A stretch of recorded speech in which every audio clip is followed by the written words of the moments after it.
Good morning, girls. So I hope you've had a really good week, and we are going to carry on from last week's lesson.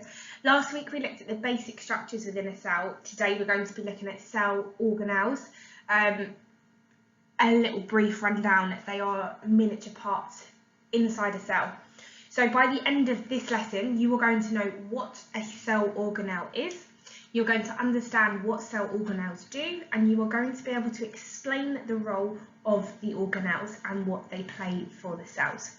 Please go through the memory platform, give yourself about 5 minutes, write the answers in your book, and then go to the next slide where you can see the answers.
Cell organelles are like mini organs within a cell.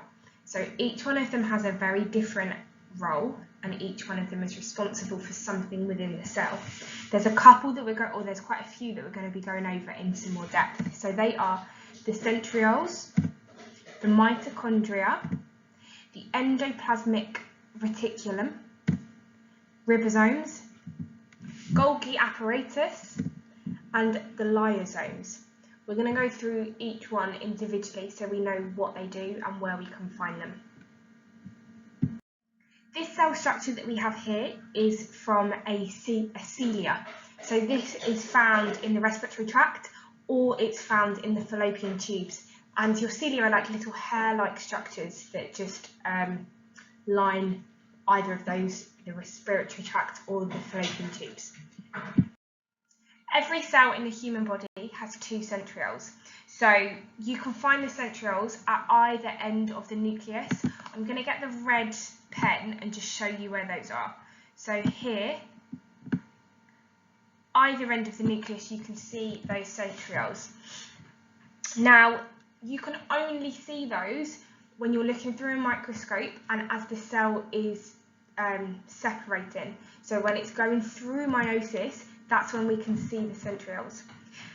And finally, the centrioles are made up of proteins. Now these proteins are called microtubules.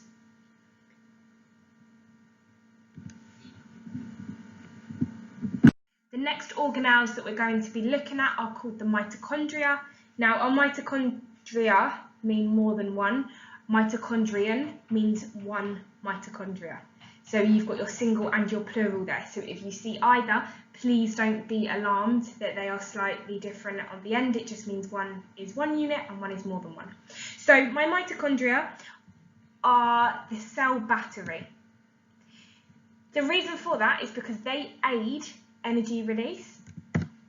They have a double-layered membrane, and that covers the folds inside the mitochondria.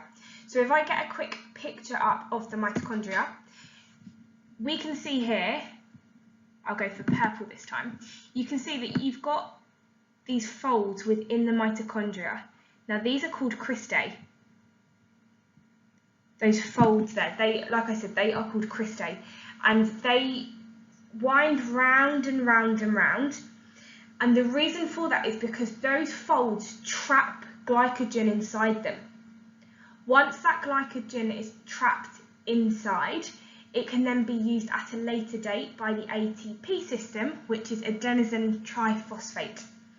The way that the energy is released is, or once the energy is released, you are then left with adenosine diphosphate. but don't worry, Miss Howe will be going through energy systems in a little bit more detail.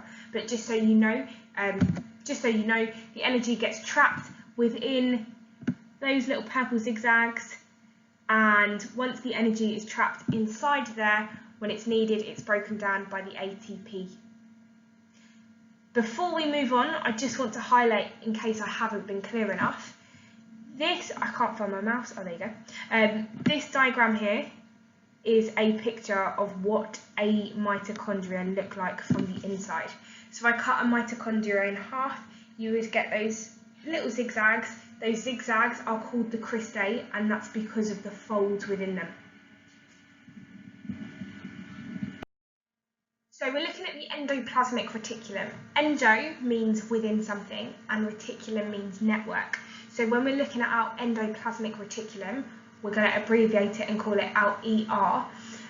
We are looking at a network that happens and takes place within a cell. Now there's two different types. You've got your rough and your smooth ER. Firstly, we're looking at our rough ER, and our rough ER is covered in lots of different ribosomes. Don't worry if you don't know what they are yet, we're going to go on to that in a second. So it's covered in lots of different ribosomes, and they are responsible for making proteins.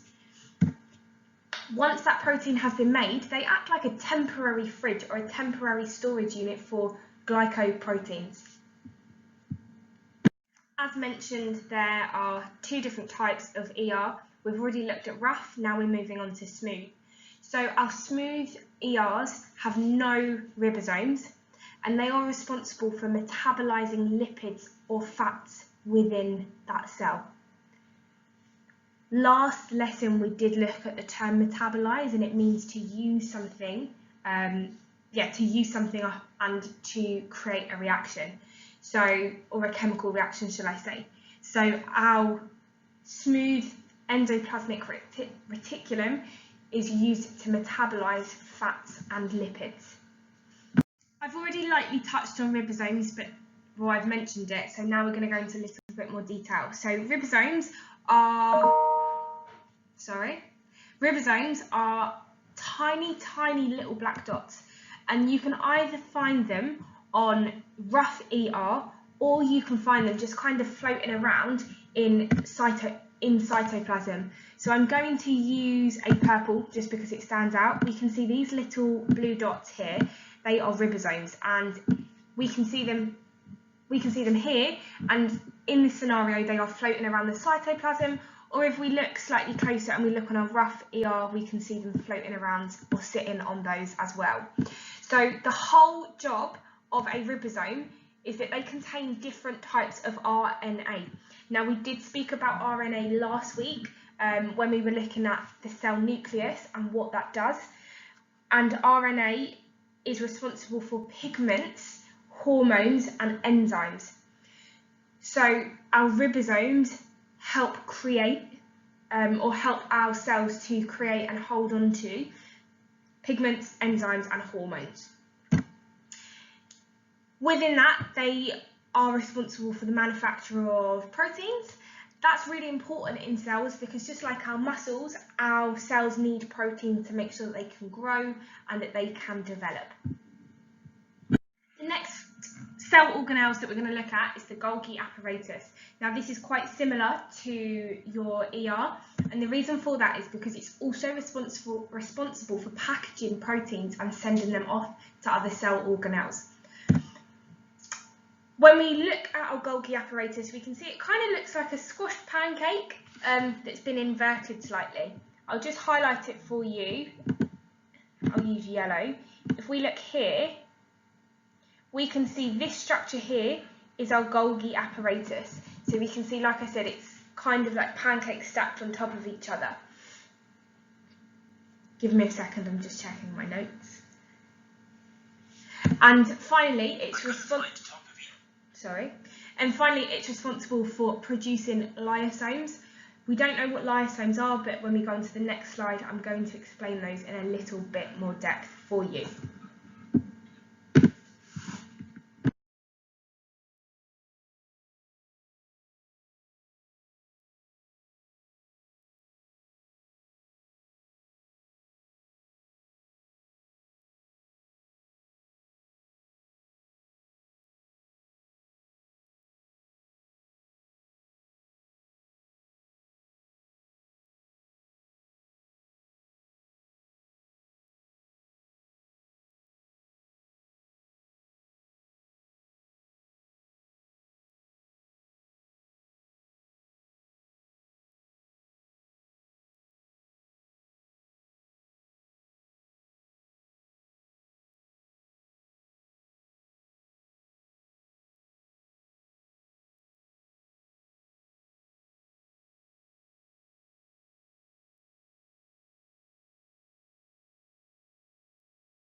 Before we move on to our task, where we're going to do a Microsoft form, I just want to check your learning and your understanding.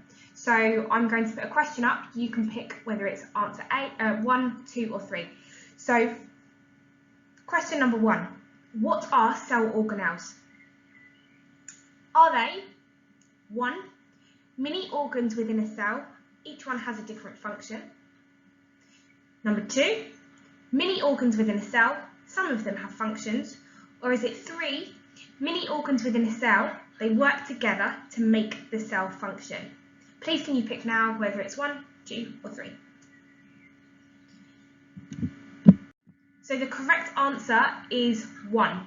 Cell organelles are miniature organs almost that are inside a cell. Now your cell organelles make up your overall cell structure. Every single organelle inside of that cell will have a different function. The next question, what is the role of a rough endoplasmic reticulum? Is it 1, to produce proteins? Is it 2, to store glycoproteins? Or is it 3, to store proteins? So the correct answer is 2. It stores glycoproteins. We know that we can associate endoplasmic reticulum with proteins and the creation and storing of proteins, but more specifically, it stores glycoproteins. Our final question, where would ATP use stored glucose from?